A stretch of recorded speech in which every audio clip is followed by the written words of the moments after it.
Hello, everyone. My name is Naya Shepherd, and today we'll be talking about the creative person. So, what is the creative person? The creative person is me, you, your brother, your sister, your uncle, but you get the point. Creativity, as defined by Stefan Mubarak, is creativity is the problem solving with novelty and relevancy. Now, problem solving, I knew create was involved in creativity. However, I did not know about relevancy and novelty. So that is something that I learned about creativity that I did not know before. As far as relevancy and novelty related to the custom nail business that I'm starting up very soon, um, relevancy makes a whole lot of sense to me, being that it is solving problems in a way related to a problem. Um, for me, I started the custom nail business when the pandemic hit, and we couldn't go to any nail salon because it wasn't essential.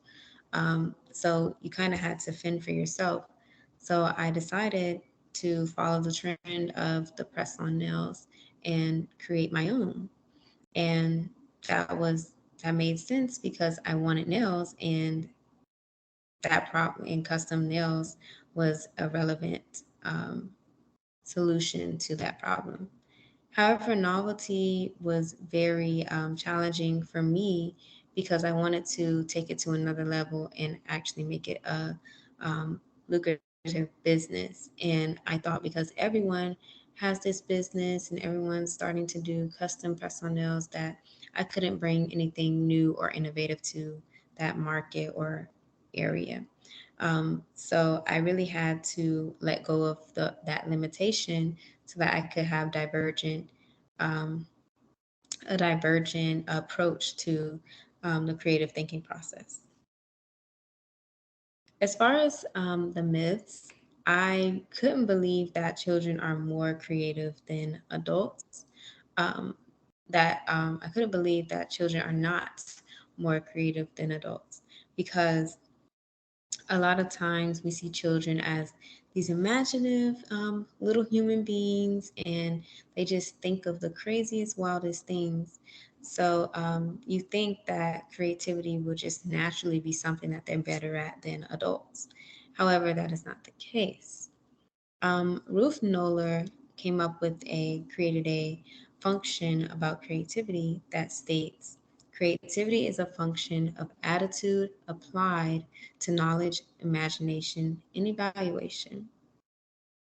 So, with that being said, it shows her function even shows how creativity can actually be for anyone, really, um, and be equally for anyone, because the attitude is something that you can change. You can have a positive attitude or you can have a negative attitude. So, Nola really showed that creativity can be changed, and it's something that you experience, even with attitudes. Once you experience different things, you approach it differently, based off the knowledge that you have, or evaluating the situation, or like even imagining, okay, maybe I shouldn't, react this way or that way. And it's the same thing with creativity. As you go through experiences in the workplace and throughout life, you'll be able to better approach creativity.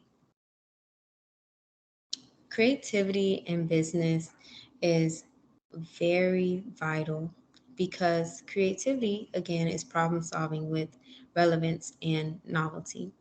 And each company wants to make sure that they're doing that so that improvements can happen, evolution and innovation can take place. Um, for example, with the filing system, as far as just converting paper into technology, like making it all electronic. I thought this was a very smart idea because I worked with a lot of papers, and it has made the process a lot easier for people who work in that field. And that's what a lot of people, that's what innovators and problem solvers are for. Creativity is for is to improve things and make it better because, yes, it might not be broken, but there's always a better way. And that's what I felt about my press on nails, my custom press on nails. Now, there are two approaches to creative thinking. Those two approaches are divergent and convergent. Divergent is really the production stage, and this is where you generate ideas, you defer judgment, and you just go for it. Like anything that pops in your head is a go. So anything that you think of, just write it down, think of it, write it.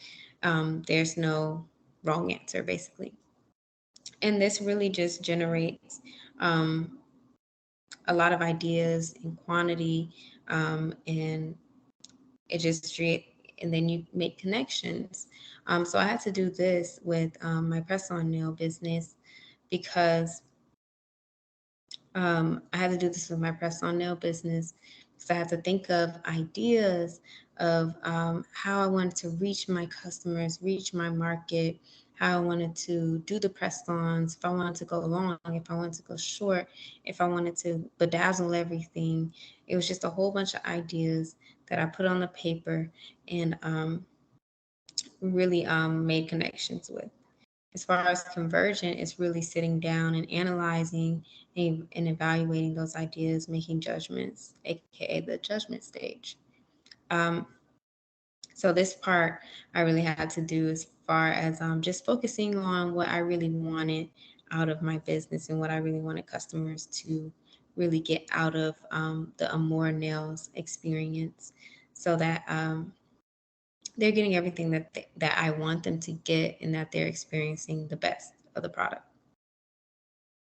Now, the creative process for, or the creative change for the custom press on nails for my business was that for me, as a person, I have had a lot of experience with designing nails and creating things. So, 9 times out of 10, if I see something, I can do it. The process was really me sitting down, looking at the trends on social media. Again, this was during the pandemic, so I really wanted to sit down and just um, look at the trends and what everyone else was doing, so that I could offer even something that was new and innovative to that field. And my environment, I really was just in the comfort of my own room, where I could let my hair down, relax, and be without any distractions so that I could really focus on what I really wanted to do and do for my business and serve to my customers. And then the end product really was the custom press on nails being created and creating a website and um, creating designs and getting people to um, gravitate towards, like, just reaching out to people and advertising the nails and building a base of customers. And that is all. That is the end of my creative person presentation. Thank you for listening, and I hope you enjoyed. Thank you.